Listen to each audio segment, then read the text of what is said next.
अब हरितालिका तीज व्रत के दिन अगर कुछ खाते हैं तो उसका अगला जन्म किस प्रकार होगा ये बता रहे हैं।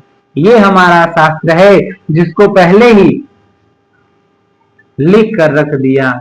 ये ऋषय मंत्र दृष्टारः, जो हमारे ऋषि थे, हमारे महर्षि थे, उन्होंने यह देख करके जिस प्रकार ज्ञान किया उसको उन्होंने संकलित करके और किताबों में निबद्ध कर दिया, जिसको आज हम सभी पढ़ करके अनुसरण कर रहे हैं। कह रहे हैं कि तीज को अन्न खाने वाली सुकरी होती है, सुकरी मतलब सुअर, और फल खाने वाली अगला जन्म उसका बंदरिया का होता है।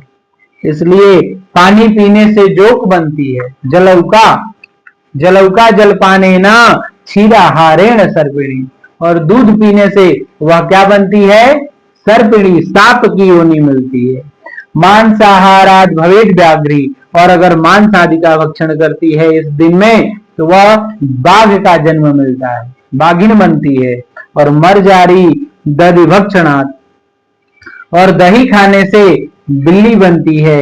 और मिष्ठानात् पिपीलिका जन्म मक्षिका सर्वभक्षणात्, और मिठाई खाने से चींटी, और अगर इन सारी चीजों को थोड़ा थोड़ा खाने से मच्छी का जन्म होता है, माछी बनती है, जो हम सभी के घर में घूमती रहती है। इसलिए आगे कहते हैं कि निद्रा बसे ना जगरी कुक्कुटी वज्जरान, कह रहे हैं कि उस रोज जो सोती है रात में वह अजगरी बनती है अगले जन्म में। और कुक्कुटी वंचनान, पति को धोखा देने वाली, कुक्कुटी मतलब मुर्गी, मुर्गी बनती है। इसलिए हर स्त्रियों को तस्मात् सर्व प्रयत्नेन व्रतम कुर्यात् सदा स्त्रियः, इसलिए हर प्रकार के यत्न को करके भी इस व्रत को स्त्रियों को करना चाहिए। इसलिए दूसरे दिन सुवर्ण चांदी तांबा बांस आदि के पात्रों में अन्न भर करके ब्राह्मण को दान करने के पश्चात ही पारण करना चाहिए। या फिर आपके पास ब्राह्मण अगर उपलब्ध नहीं है तो उनके निमित्त जो आपको देना है उसको निकाल करके रख लीजिए, फिर जल को ग्रहण करें आप। जो इस प्रकार स्त्री व्रत को करती है वह मेरे समान ही योग्य वर को प्राप्त करती है, और अंत समय में वह तुम्हारे समान ही उसका रूप हो जाता है। इसे सब प्रकार के सांसारिक भोग सम्मुक्ति भी मिल जाती है।